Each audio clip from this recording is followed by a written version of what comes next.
Hi guys, good morning. ఈ రోజుకి energy ఏంటో చూస్తాము. ఈరోజు ఎనర్జీ కార్డ్ వచ్చేసి జస్టిస్. జస్టిస్ కార్డ్ యాక్చువల్గా ఏం చెప్తుందంటే ఎప్పుడూ అందరిది కూడా ఈక్వాలిటీతో ఉండాలి. ఆ,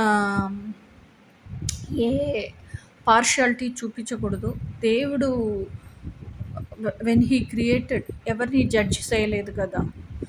ఇప్పుడు దాకా ఎవ్ మంచివాడో చెడ్డవాడో దేవుడు ఎవరిని జడ్జ్ చేయలేదు కదా. వాడు ఏంటి వాడి లైఫ్లో అండర్గో అయినాను దానికి తక్క వాడు బతుకుతున్నాడు. ఎస్ కదా. సో వెన్ దేవుడే జడ్జెస్ అయిన when he is himself not judging, మనం ఎవరు మిగతా వారిని జడ్జ్ చేసేదానికి. అందుకోసం జడ్జి చేయకూడదు, ఎవరిది కూడా పార్షియాలిటీ చూపించకూడదు అనేది ఈరోజు ఎనర్జీ. అండ్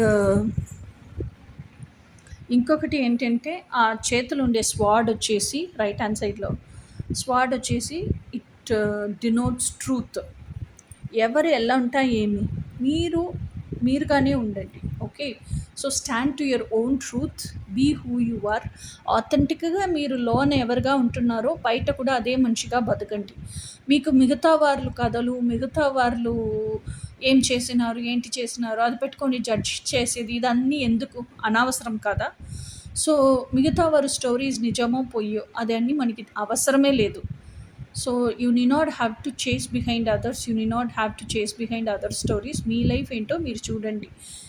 మీ లైఫ్లో కూడా మీరే ఇప్పటికీ ట్రూత్ఫుల్గా మీకు మీరే ట్రూత్ఫుల్గా లేకుండా ఉండొచ్చు, ట్రూత్ఫుల్గా బతకకుండా ఉండొచ్చు. లోన ఒక మనిషిగా బయట ఒక మనిషిగా ఫేస్ మాస్క్ వేసుకొని బతకొచ్చు.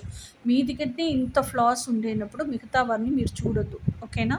So live up to your truth. మీ ఆథెంటిసిటీ ఏంటో అతికి బతకండి. Be truthful to your own self and need not have to judge others. ఇదే ఈరోజు మెసేజ్. ఓకేనా. ఇంకా రేపు మెసేజ్ ఏంటో రేపు చూస్తాము. Until then bye by.